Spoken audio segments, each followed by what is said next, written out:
months later, Tippins was cancer-free. He was riddled with cancer. 3 months later, he was cancer-free. 1 gram, 3 days a week. 3 grams a week, cancer-free, 3 months later. Woke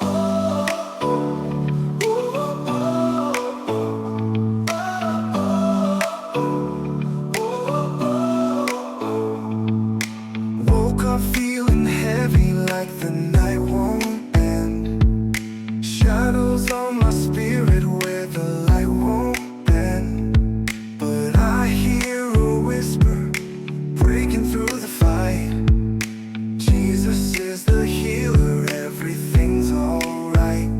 He's the healer of my heart, the lifter of my soul. When the world feels broken, he's the one in control. No storm too mighty, no valley too wide. Jesus is the healer, standing by my side. Hello, you beautiful souls. You know, there's a lot of talk on the internet about ivermectin and how ivermectin is a possible cure for cancer. Now, we all know that ivermectin is an anti-parasite. So, on social media, there's a lot of people self-medicating. I myself am very interested in ivermectin. So I asked my oncologist, I asked the doctor who did the biopsy, and she said, well, you know, I'm a medical doctor. So she didn't really have anything to say about the ivermectin. And then I asked the oncologist, and she said, well, it's not off the table. But again, it's not approved in the FDA has not approved it. And all the studies are coming out of China. You know, so not even the UK, I don't think, has approved it either. Now, you can buy ivermectin for COVID prevention over the counter in Tennessee, but I'm in New Jersey. Anyway, so check with your state, but well, even if you check with your doctor's going to say, well, you know, I'm a medical doctor. Anyway, I do have an interest in this ivermectin, so I'm reading about it because, you know, I am a trained nurse by profession.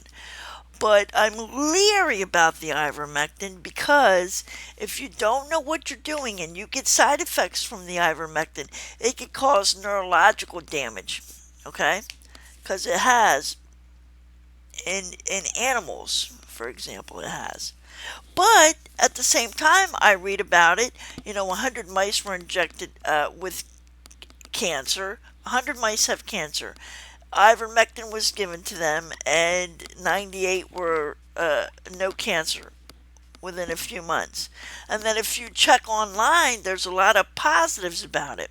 But my advice to you is do it at your own risk, and take the advice of your doctor. But your doctor's going to go, well, you know, I'm a medical doctor, and that's all they can say because it's not approved by the FDA. So, you know, research it, look it up on YouTube, listen to videos like mine, and at the end of the day, you do you, boo. So anyway, this is an article about ivermectin in the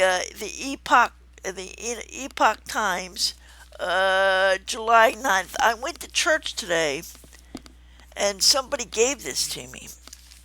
So I'm reading it. So let's sit by the fire and chat. Okay. It says, how a cancer survivor sparked interest in repurposed parasite drug. Cancer sufferers are trying the Tippins protocol with oncologists reporting good antecedent success. Echo, turn on the living room light. Okay. Okay, so here we go. Joe Tippins never planned to discover a potential remedy that he credits with saving his life and trusting him and thrusting him into the spotlight among notable cancer survivors.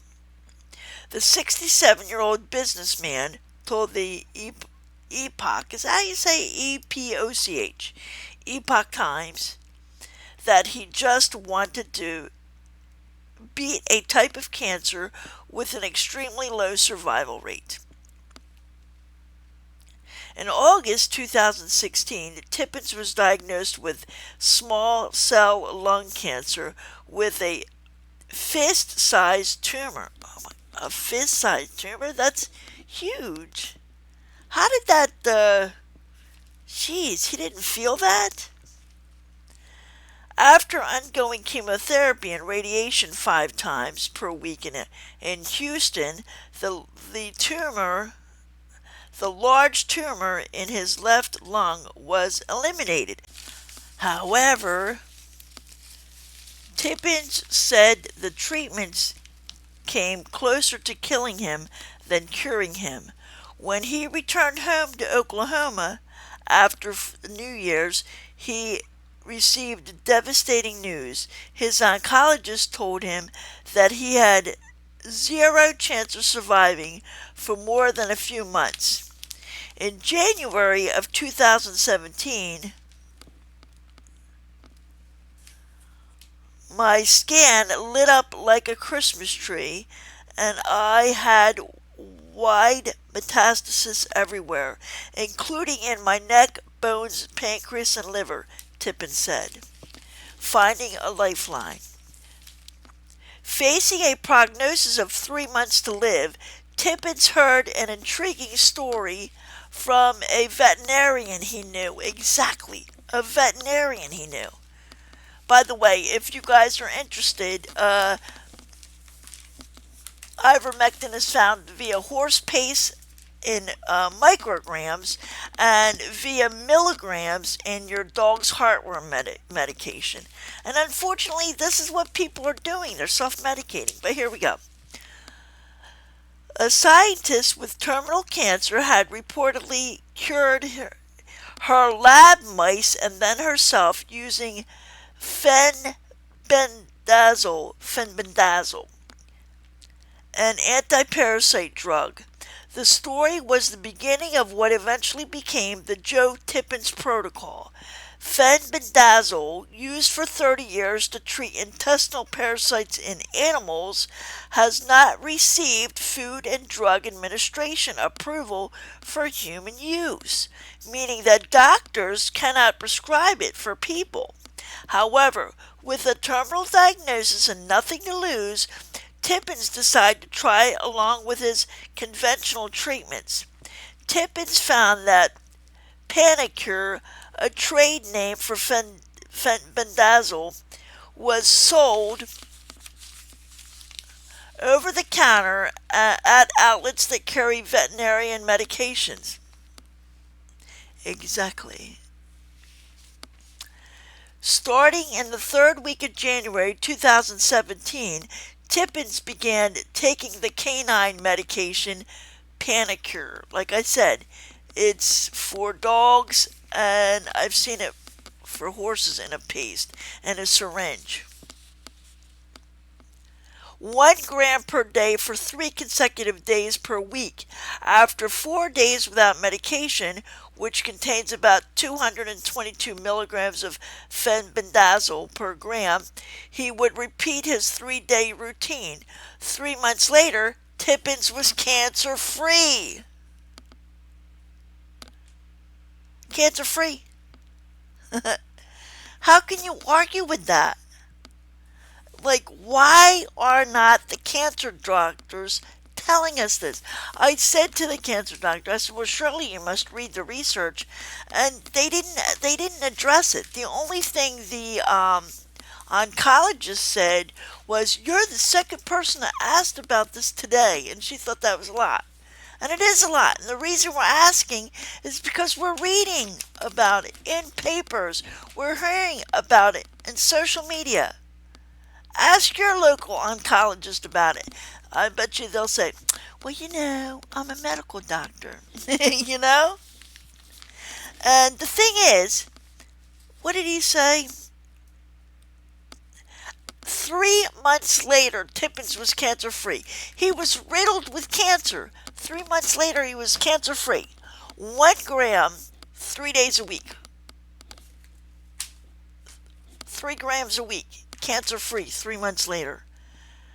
You know why they don't approve it? Because there's no money to be made in wellness.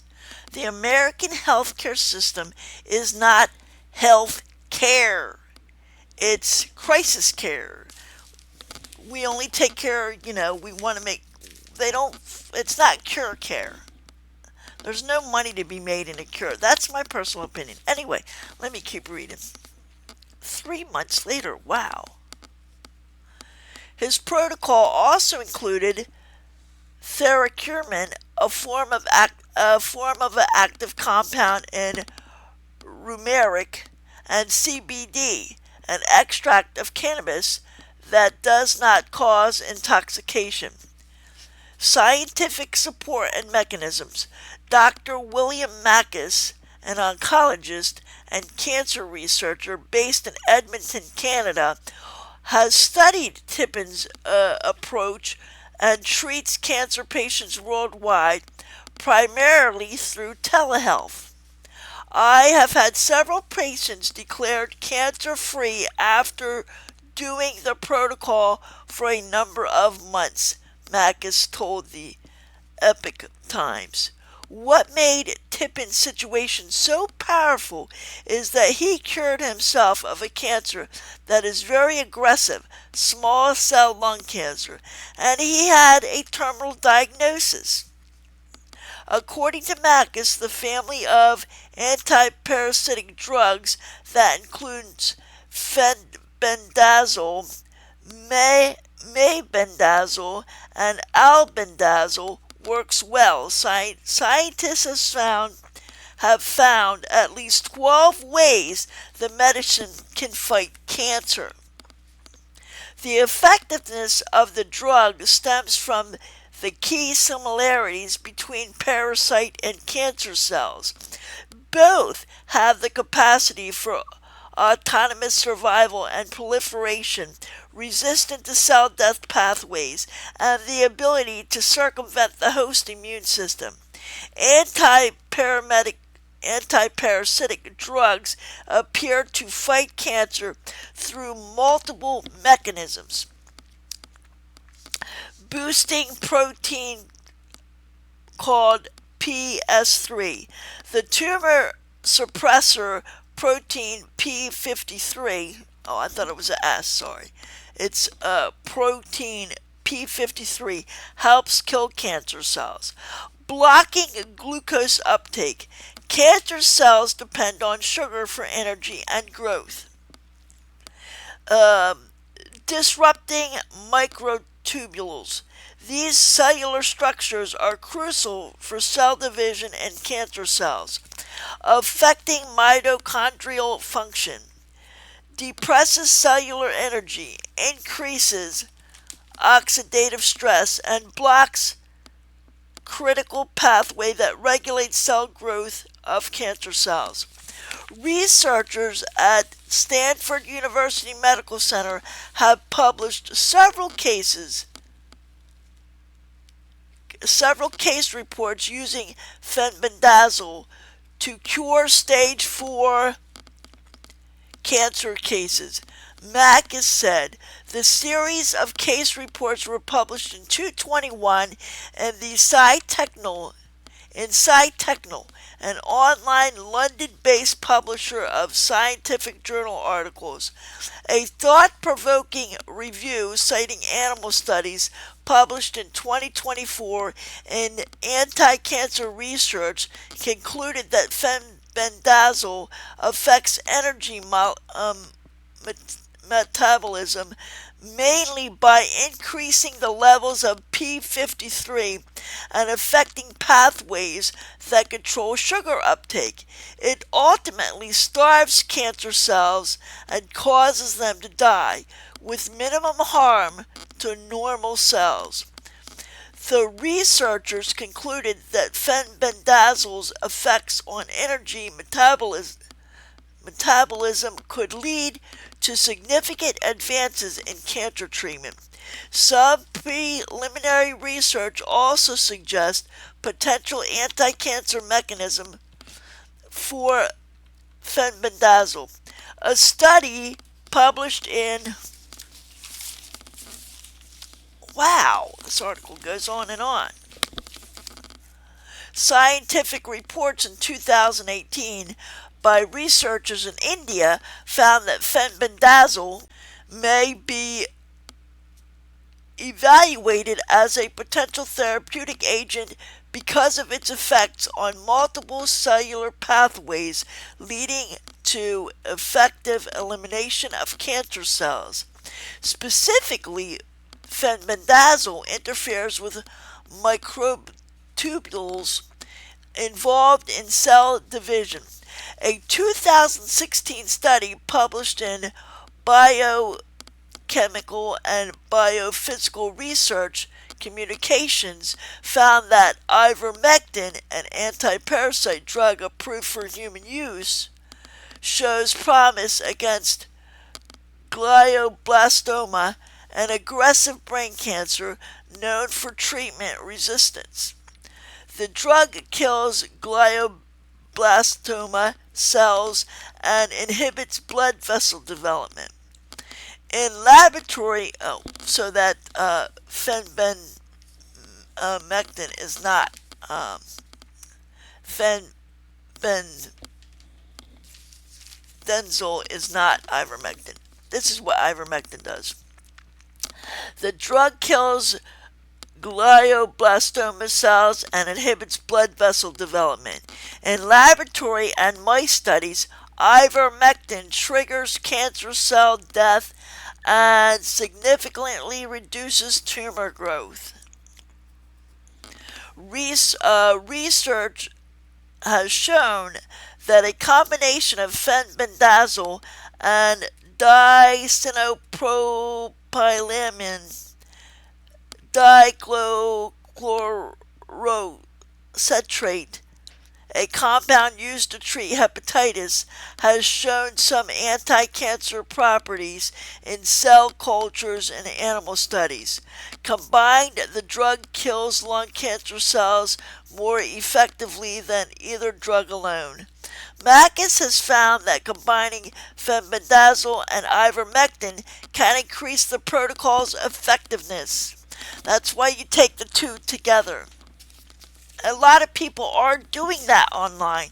If there's any doctors listening, a lot of people are going to the horse feed store and buying horse paste. A lot of people are going to the canine store and buying heart guard. Right? I mean, you guys, listen to this. Listen to the people. We want our ivermectin. We want our bendazole. We want these things. We want them. And if you're not going to give it to us, the people are going to do it anyway. The people are doing it anyway. You need to address this. We need to address it. Give the people what they want.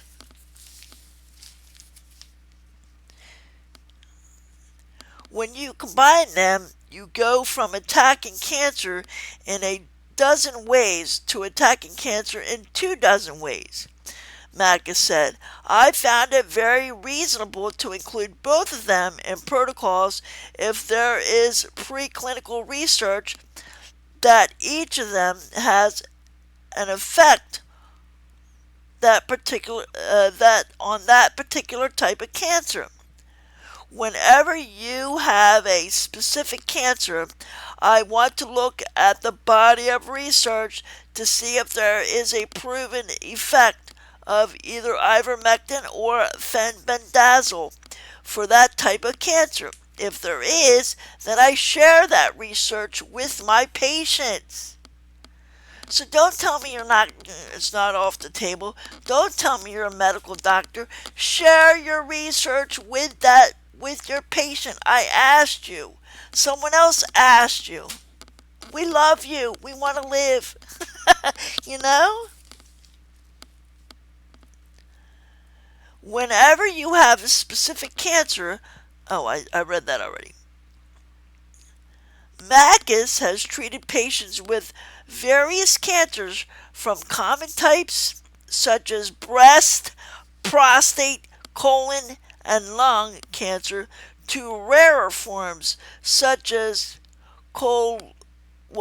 some form of brain cancer, some form of bile duct cancer. I can't pronounce the word, I'll just butcher it. I've had several patients declared cancer free after doing the protocol for a number of months, Mackes said. Although Mackes had been recommending ivermectin and fenbendazole for cancer treatment, he acknowledged that many doctors refrain from this practice. Doctors are very hesitant to help cancer patients with repurposed drugs because of the repercussions from the medical boards, Mackes said. Well, if there's any medical board listening to this, come on, medical board, do better.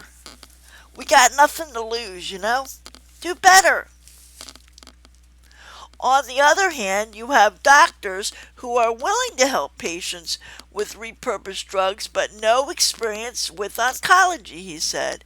When asked whether he recommends that cancer patients consult with an integrative physician who approves of those treatments, Mackes said it would be good for the patient to have a relationship with a doctor who has experience with oncology. It depends on the physician's background, Mackes said. Some doctors have extensive experience after seeing cancer patients for many years. And then here's some success stories.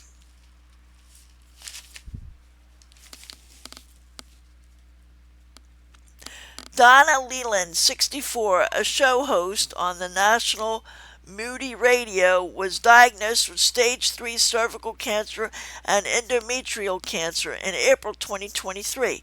She underwent a hysterectomy but declined the recommended chemotherapy and radiation. I have seen the outcome for other people who have gone that route, Leland told the Epic Times. Some had gotten all cleared, but then the cancer came back. I know it diminishes your own immune system, ability to fight off disease. Leland told the doctor she did not want the treatments and asked for another option, but she was offered nothing else. Personally, I don't want radiation, but the doctor told me I had to have radiation so that I could get the hormone blocking drugs. I personally don't want the radiation, but I don't have a choice. You know? Anyway, let me get back to this. Leland told the doctor she didn't. Okay. I knew there had to be a better way than to fry everything, she said. I just said I'd rather die than fry. Well, you know, that's kind of what I told the doctor, but she said that they pinpoint it now. The radiation only gets the cancer cell. That it's pinpointed. It's not, you know. Anyway, let's continue reading the article. Leland began taking fenbendazole and ivermectin. She also found support from Terry Harmon, a chiropractor and functional medicine physician from Kentucky. Harmon said more than 100 of his patients have reported positive health benefits from using fenbendazole or ivermectin. The reason so many people are finding success is twofold, Harmon told the Epic Times. It is addressing infections. It helps the body heal and get stronger. There is research showing that this combination helps the body's ability to genetically kill cancer and prevent cancer from growing and spreading. Leland said she had confirmation of the effectiveness of these alternative treatments from studies on ivermectin, fenbendazole, and other antiparasitic drugs. Mebendazole is another antiparasitic drug that both Mackus and Harmon recommended as an effective cancer treatment. 1 year after her hysterectomy, Leland said she is healthier than she has ever been, partly because of her continuing use of the antiparasitic drug for preventative purposes. After being checked every 3 months for evidence of cancer, my oncologist continues to declare me cancer-free, she said. I feel like I'm 20 years younger. God has been faithful to lead me on this journey. And that's the way I feel. God has been faithful to lead me on this journey as well. And I've already asked the doctors about this ivermectin, but they don't seem to be on board. The one doctor said she's not going to take it off the table. The Tippins protocol has achieved significant international reach, particularly in China, where a translated blog about it has garnered more than 20 million views. This has led to an estimated 70,000 followers on what is affectionately called the Uncle Joey Protocol. Despite opportunities to monetize his discovery, Tippins has refused all financial gain. I have had search engine experts who have told me I could monetize this blog to the tune of 25 to 30,000 per month. He said, I can't do it for a simple reason. I have hundreds of people who... Oh, I lost my place. Have told me the reason they believe me and trust me is because I'm doing all this and not monetizing. The second I monetize it, I will just be another guy out there hawking a product out on the internet trying to make money. Tippins warned about fraudulent Facebook pages that falsely use his name to sell the standard drug.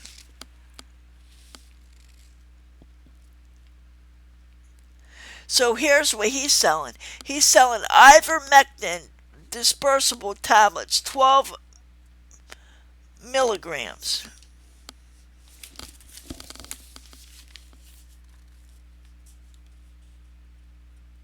If you guys are interested in this, email me. I'll send you this article. I can't give you advice. I can't tell you to do it. I can't tell you not to do it. But what we can do is we can tell our doctors. We can ask our doctors. We can, give the people what they want. Write your local medical board. Every state has a medical board. Write it. Google your medical board. Look it up on the internet. Google your medical board and write them. And tell them to let the doctors help. Let the oncologists help. The people are going to self-medicate. The people are going to get what they want. The problem is, guys, I am a nurse. I know that ivermectin, these antiparasites, if you OD on them, they could cause neurological defects. Don't let the people do that. Don't let the people do that. Educate the people. At least educate the people. At least talk about it. At the very least, the oncologist should at least talk about ivermectin and these other antiparasitic drugs. At least talk about it, because what you're doing is you're not talking about it, and then the people go away from your office like Annie and they go, what are you trying to hide? Why don't you know? Why not? We know you read the research. Tell us what you know. Why? It's not the doctor's fault, though, guy. It's not FDA approved. They don't want to lose their license. They've been on colleges for 30, 40 years. They're not going to lose their license over some schmuck whose name is Annie or George or whoever else came in that office that day. They don't know what you're talking about, Annie. She's got a license to protect, and rightfully so. She needs to, God says to follow the laws of the land.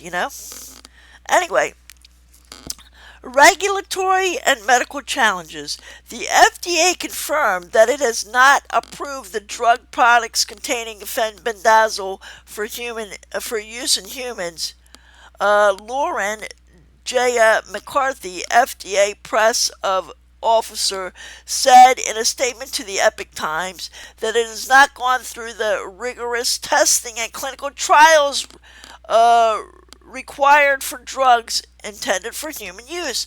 I know that takes about 10 years to approve a drug. So get on it. Get on it.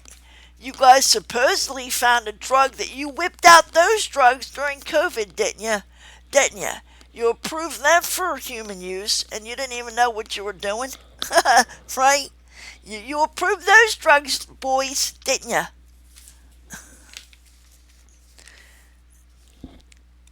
See, it's all about finances. Anyway,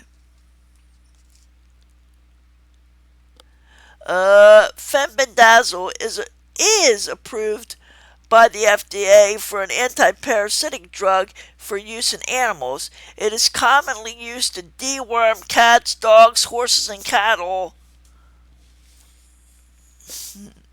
Ivermectin, while the FDA approved for human use against parasitic worms, it is not approved for cancer treatment. Healthcare providers may prescribe ivermectin to fight cancer as a repurposed medication. Both medications are available without prescriptions and routinely purchased for veterinary use. Well, I'm letting you guys know that Google it. You can buy ivermectin from Texas for supposedly COVID prevention. But I don't know how that works. I don't know if they actually check it or if they just let you buy it. I know that it is like I think $40 for a 7-day supply. I forget the milligrams. I didn't buy any. I'm just saying you can buy it, but I didn't go that route. Because I'm trusting my doctors. I'm not so sure I want radiation. Alright? So I still have to talk to the radiologist. And I'm going to ask the radiologist about ivermectin. Well, I'm a medical doctor. It'll be interesting to see what the radiologist says. The only way we're going to get interest, guys, is if we ask our doctors. We are there. Ask your doctor. And eventually, you will give the people what they want. Anyway. Healthcare providers, I said that. Okay, Macus, who has been on the cutting edge of advocating for holistic treatments that include the repurposed drug, said he believes that we are in a revolutionary era of effective cancer treatments. This is the first time in several generations there is a strong movement for true medical reform to allow for the exploration of treatments that don't benefit any big company, he said. Amen. Serious side effects from fenbendazole and ivermectin are rare, Macus said. Yeah, well, that might be true, but I'm telling you guys, be careful. Because if the side effects are neurological in nature, all right? So, so be careful. I have seen moderate side effects, which include unpleasant visual symptoms, some dizziness and fatigue, Macus said. Tippins is encouraged by ongoing research into other FDA-approved drugs that might be repurposed for cancer treatment. Because of my story, I think there are other efforts in research in the anti-parasitic category, Tippin said. There are 7 sister drugs to fenbendazole. One medical group has used mebendazole, M-E, bendazole, in the protocol. I think I started at least opening people's brain to something. And then that's the end. It says, a newspaper reporter, editor, author, Hugh Freeman, recently wrote, Who Shot Nick Ivy a true... Oh, okay. So let me at least give you the credit for this newspaper article, if you guys would like to look it up. It was a pretty long article. So this was written in the Epic Times, E-P-O-C-H, Epic. I think it's Epic and not Epoch. I don't know. But anyway, the Epoch or Epic Times, E-P-O-C-H, July 9th, to 15th, that's the date, July 9th to 15th, 2025, under the Mind and Body section, and it was written by Hugh Freeman, H-U-E-Y Freeman. Alright, that's the information you need to look up this article on your own. God bless. I'm with you guys. I have a keen interest in this ivermectin and bemfenazole. But like I said, so far I've asked 2 doctors, and one doctor said she won't take it off the table, but at the same time she told me to get radiation and set up a radiation appointment. And the other doctor, well, I'm a medical doctor, and it's not their fault. They are the best doctors in this area. It's just that they have a license to protect. You know, it's the medical board that's handcuffing them, you know? So what we can do as cancer survivors is go ask our doctors about this fenbendazole and ivermectin. We're not going to get anywhere with the doctors, but at least we inquire, you know. But, you know, seriously, what we can do is write the medical board and ask the medical board, is there any research on fenbendazole, membendazole, you know, and ivermectin? And trust me, if you want to know more about this, just Google it. It's all over social media. All right, God bless, and I'll see you in the next video.